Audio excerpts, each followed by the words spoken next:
Many have claimed that mainstream horror movies have become increasingly bland and uninspired in recent years, with dull moronic characters, predictable cliche-ridden storylines, and tedious, lazy jump scares rightfully coming in for criticism.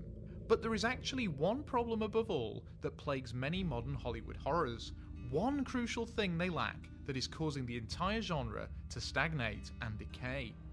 The secret to truly great horror can be summed up in just one word: subtext.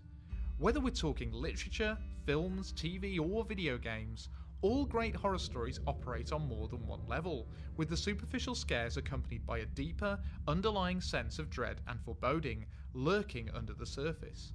And it is this deeper horror, usually reflecting everyday fears, anxieties and human experiences, that provides the lasting impression.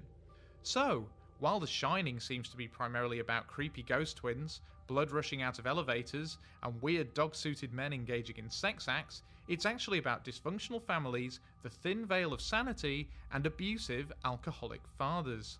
Likewise, John Carpenter's The Thing is an awesome B-movie with fantastic creature effects, but it's also about paranoia, not knowing who to trust, and the enemy within. Even The Exorcist, obviously about a girl possessed by the devil, draws its most disturbing effects from crisis of faith and the corruption of innocence. Some have even suggested that it reflects conservative American society's fears about wayward teenage youth. And with all that projectile vomiting and bad language, it is certainly closer to the in-betweeners than you'd expect.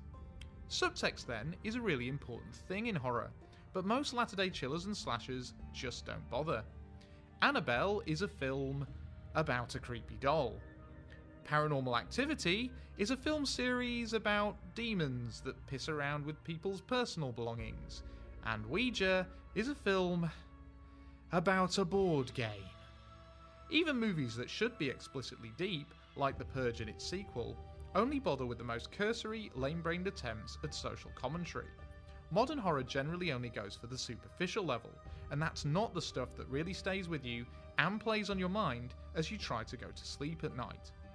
It's no coincidence that 2014's finest horror movie was The Babadook, a film not so much about sinister bogeymen as it was about grief, depression, and the self-loathing of realising you hate and fear your own child. We need more horror films that go beyond the surface level scares to really probe and play on everyday human fears.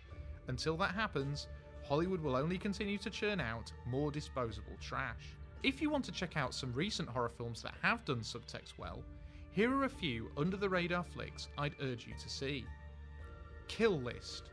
A dark, disturbing and surreal tale of two hitmen, it's something of a recession-era nightmare, prowling through a gritty British underbelly of domestic discord, financial angst, corrupted authority figures and, most disturbingly, child sex rings.